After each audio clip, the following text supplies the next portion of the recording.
Je me présente, Sean Radwell, je suis à la direction de la Citadelle et mes deux acolytes sont avec nous aujourd'hui également.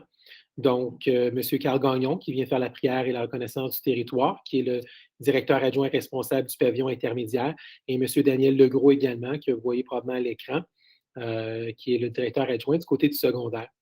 Donc, encore une fois, soyez les bienvenus. Again, welcome to our English-speaking parents. The presentation will be in French, but do not hesitate to ask any questions in English. And the meeting is being filmed, so recorded. Donc, la présentation est enregistrée aujourd'hui. Donc, on veut avoir la chance de parler un petit peu du pavillon. Donc, on va vous présenter brièvement la programmation et les belles activités qui se vivent là-bas. Et par la suite, on veut vous donner la chance de poser des questions si vous en avez. Donc, sans plus tarder, nous allons commencer. Donc, M. Gagnon va reprendre la parole.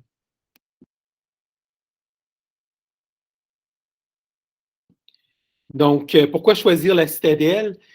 C'est certain qu'on a mis à l'écran plein de raisons, de bonnes raisons.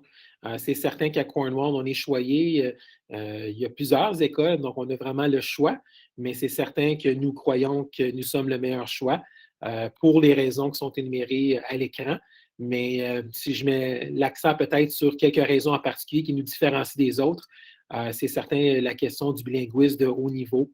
Donc, nos élèves, pour la grande majorité, la très grande majorité, à 98-99% des élèves, lorsqu'ils terminent le secondaire, reçoivent non seulement leur diplôme d'études secondaires de l'Ontario, mais reçoivent aussi le certificat de bilinguisme. Et nos élèves sont recherchés un peu partout dans la communauté, surtout dans les différents commerces, parce que, justement, ils peuvent servir la clientèle dans les deux langues officielles du Canada. Donc, c'est certain que ça nous différencie de la compétition et également, évidemment, le caractère catholique de l'École catholique secondaire La Citadelle. Donc, on veut faire vivre non seulement la pastorale, la spiritualité à nos élèves, mais vivre vraiment à l'image des valeurs chrétiennes et à l'image de Jésus. Donc, la prochaine diapo, c'est certain que si à un moment donné, votre enfant a besoin d'appui supplémentaire, donc c'est certain que nous avons un personnel très attentif à la Citadelle, des enseignants, des enseignantes engagés qui tiennent à la réussite et au bien-être des élèves, mais il y en a aussi d'autres services qui sont disponibles pour vos enfants aux besoins. Des éducatrices, nous avons 2 éducatrices actuellement. Nous avons une intervenante en milieu scolaire également qui peut appuyer au niveau counseling. Du tutorat qui est offert, de l'appui aux devoirs et bien entendu le programme axé sur la réussite de l'élève. Donc, nous avons une enseignante cette année, c'est Mme Shirley Gravely, qui travaille auprès des élèves qui ont un peu plus de difficultés côté académique pour leur donner de l'appui supplémentaire. Donc, M. Gagnon, à vous la parole.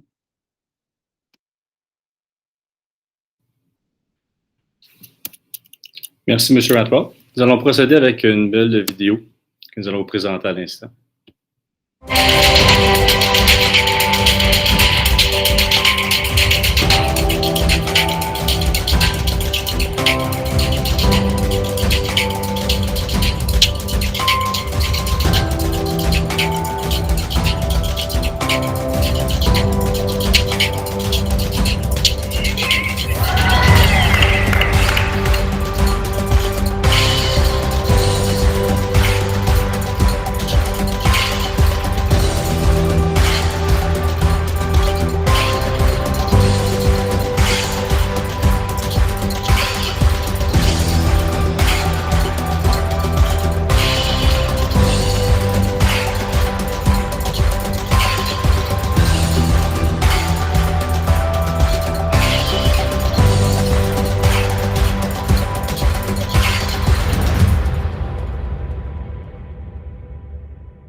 Donc, peu importe le montant de fois qu'on voit cette vidéo, toujours un sourire aux lèvres, parce que c'est le fun de voir nos élèves en action. Vous allez en convenir que ça fait 2 ans, presque 2 ans, qu'on ne voit pas nos élèves bouger autant qu'on le voudrait. On est connus à l'école certainement pour ce qu'on fait au niveau pédagogique, au niveau des programmes scolaires, mais aussi tout ce qui est au niveau parascolaire chez les enfants. Alors, nous aussi, on a hâte d'avoir ces activités de retour. On a hâte d'avoir un assouplissement au niveau des protocoles sanitaires, au niveau des restrictions. Puis, on aimerait être capable de vous voir. Je vois beaucoup autant que possible, j'essaie de voir des sourires des élèves qui vont s'en venir chez nous bientôt l'année prochaine. Alors, on aimerait ça vous accueillir cette année. Peut-être dans les prochains mois, on va avoir la chance de vous amener à l'école, de vous faire vivre des activités. Et même vous, les parents, même si vous êtes déjà venus, parce que j'ai vu plusieurs noms de personnes qu'on connaît déjà, même si vous êtes déjà passé à l'école, ça change beaucoup. On évolue énormément ce qu'on fait à l'école. On aimerait ça que vous puissiez venir en soirée. On en parle déjà. Alors, lorsque le temps sera venu, ça va nous faire plaisir de vous accueillir à ce moment-là pour vous parler encore de toutes les belles choses qu'on fait à l'école. Mais entre-temps, vous voyez à la diapo qui est là, une courte liste qui n'est pas exhaustive des activités qu'on a au pavillon. Par exemple, le gouvernement des élèves a été en action un peu cette année, en pause, au retour et ainsi de suite. Alors, c'est un peu ce qu'on fait de va-et-vient depuis le début de la pandémie. La radio étudiante, le club d'impro, journée thème, théâtre, groupe au coin, les clans. Les clans, c'est quelque chose qui est très fort chez nous. C'est une belle compétition, mais c'est amical. C'est une belle compétition qui est saine au sein des élèves. Je pense que les élèves qui s'en viennent déjà ont hâte de voir déjà leur couleur de clan, mais on vous garde toujours une surprise parce qu'on ne peut pas tout vous dévoiler avant votre arrivée au pavillon.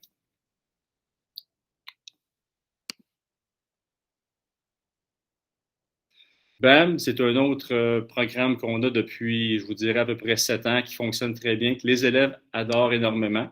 Alors, c'est la chance que nos élèves ont à tous les jours 5, pour une période de 6 à 7 semaines, en après-midi, de choisir une activité puis de la vivre pendant ces 6 à 7 semaines-là. Alors, c'est la chance que nos élèves ont d'apprendre à connaître d'autres élèves, apprendre à connaître d'autres enfants qui ne sont pas dans leur classe titulaire, qui ne sont pas dans leur niveau d'âge, qui ont peut-être les mêmes intérêts aussi. Peut-être à développer d'autres intérêts. Donc, la liste qui est là n'est certainement pas exhaustive. Comme vous le savez, cette année, ça a été plus difficile l'année dernière aussi parce que les BAM ont changé de formule. On a changé un peu notre façon de fonctionner pour être capable d'offrir autant que possible aux élèves. Mais je suis optimiste que bientôt, on va pouvoir revenir à nos BAM habituels, puis que, comme j'ai dit tantôt, si on le peut, on pourra se faire venir à l'école pour vivre un peu une petite sélection des BAM qui peuvent attendre dans les prochaines années. Et se voir le pavillon, ça passe très vite. Alors, on veut t'offrir autant que possible la chance de développer des talents que peut-être tu ne sais pas que tu avais. Ou encore des goûts. Encore là, nous sommes connus aussi pour notre vie sportive. On compétitionne avec les autres écoles de notre conseil scolaire, les autres pavillons de notre école, de notre conseil. On part du flag football, course de fond, basket, volley, hockey, golf, soccer, athlétisme, badminton, et j'en passe. Alors, on fait tous ces sports-là, et en classe, et à l'extérieur, si tu as la chance. Et puis, au niveau des 7 et 8, c'est surtout pour toucher à différents sports, même si je n'ai pas été un athlète élite, c'est la chance peut-être que j'ai de pouvoir toucher, puis peut-être développer encore une fois des talents pour l'avenir. Nous avons ce qui est de nouveau cette année, et puis nous allons refaire l'année prochaine encore une fois notre programme de hockey. Vous allez entendre parler. Le programme de hockey, c'est le AHHC, donc l'Académie des habiletés Hockey Canada. C'est parrainé par Hockey Canada. C'est un programme pour 25 élèves, 25 jeunes hockeyeurs qui sont déjà inscrits dans des ligues de hockey, qui veulent participer. Ce n'est pas une équipe de hockey. Nous n'avons pas de pratique de hockey. On ne compétitionne pas, on ne fait pas de tournoi. C'est vraiment strictement des habiletés. Alors, on va sur la glace. On ne va pas seulement sur la glace parce qu'il y a du temps de glace, il y a du temps hors glace. On veut mêler à ça aussi d'autres sports comme le soccer et le basketball parce que ça fait partie des conditions que Hockey Canada nous demande ou met pour nous. Mais c'est essentiellement via un sport qui est le hockey qu'on transmet des valeurs, par exemple, d'humilité, de respect, de leadership, de courage, et ainsi de suite. Alors, c'est vraiment le but essentiel de ce programme de hockey-là. Je ne vous donne pas plus de détails. Il va y avoir un courriel qui va passer dans les prochains jours. Il va y avoir une annonce faite sur notre site Facebook parce que ce n'est pas évidemment pas tous les parents qui pouvaient être ici ce soir. Il va y avoir une rencontre qui va être le 24 février à 6h30, qui va durer à peu près 30 minutes, où on va pouvoir être là pour vous donner les détails sur qu'est-ce que c'est exactement le programme de hockey, qu'est-ce que ça mange en hiver, comment ça fonctionne, évidemment sans les restrictions, sans tous les protocoles, puis vous parler de tous les coûts, les arénas où on va et ainsi de suite. Alors, à ce moment-là, lors de cette soirée-là, on pourra vous expliquer tout ça et puis vous donner le lien vers un questionnaire pour pouvoir mettre votre nom sur une liste d'attente si vous êtes intéressé à aller de l'avant avec ça. Désolé, c'est un petit peu lent. La connexion n'est pas un peu de temps ce soir.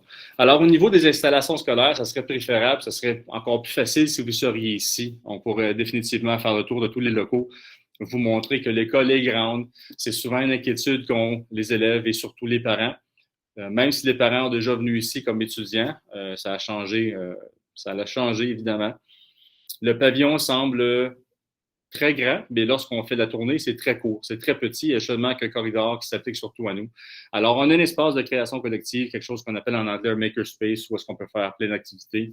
On a des chariots Chromebook, comme dans les écoles élémentaires, une bibliothèque qui est informatisée maintenant, qui a changé d'allure, un gymnase, il y en a 3 à l'école, mais un qui est vraiment dédié au pavillon. On a un amphithéâtre où on se sert à l'occasion. Une salle de conditionnement physique qu'on appelle le Citagym.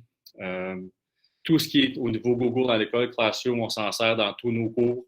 Nous avons des tableaux blancs interactifs, un studio de danse, des cantines, etc. Même cette année, nous avons fait l'achat de téléviseurs. Vous allez dire, ça semble peut-être banal, mais ce sont des téléviseurs qui sont beaucoup plus clairs, beaucoup plus à la fine pointe technologique, au-delà des TBI, des téléviseurs aussi qui sont interactifs. Alors, c'est un peu l'allure où on veut prendre à l'école pour éventuellement s'en venir et puis suivre tout ce qui ont des nouveaux développements technologiques. Alors, évidemment, cette présentation ici est courte. Il y a déjà plusieurs de vous qui connaissez l'école, qui ont des frères ou des sœurs qui sont passés par ici ou des parents. Mais comme on vous a dit, on attend simplement que les protocoles et les restrictions nous permettent de vous accueillir pour qu'on puisse aller de l'avant comme on faisait avant, et autant pour les élèves et autant pour les parents, pour qu'on puisse répondre à vos questions que vous auriez davantage. Mais là, on va vous laisser poser les questions. Monsieur Rathwell, est-ce que vous voulez que les gens lèvent la main ou Oui, c'est ça. Donc, on voulait vous donner vraiment juste un aperçu global. On ne voulait pas que vous nous écoutiez parler pendant 45 minutes. Le but, c'était de vous donner un petit aperçu et vous donner la chance de poser vos questions si vous en avez. Et comme M. Gagnon a dit, on espère pouvoir vous accueillir prochainement, là, aussitôt qu'on peut assouplir les règles sanitaires, parce qu'il n'y a rien comme visiter et de marcher dans les corridors pour avoir une meilleure idée de l'école, autant les élèves que les parents. Mais on veut vous permettre de poser vos questions. Donc, on vous demanderait de soit lever la main. Au bas de l'écran, vous allez voir, là, il y a une petite main. Donc, on peut appuyer sur cette icône-là pour lever la main. Et à ce moment-là, on va vous donner le droit de parole. Vous pourrez allumer votre micro et poser votre question. Ou vous pouvez également mettre vos questions dans le chat. Donc, encore une fois, au bas de l'écran, vers la droite, il y a une petite icône qui ressemble à une boîte de texte. Donc, si vous cliquez là-dessus, vous pourrez poser vos questions. Donc, le plancher est à vous si vous avez des questions.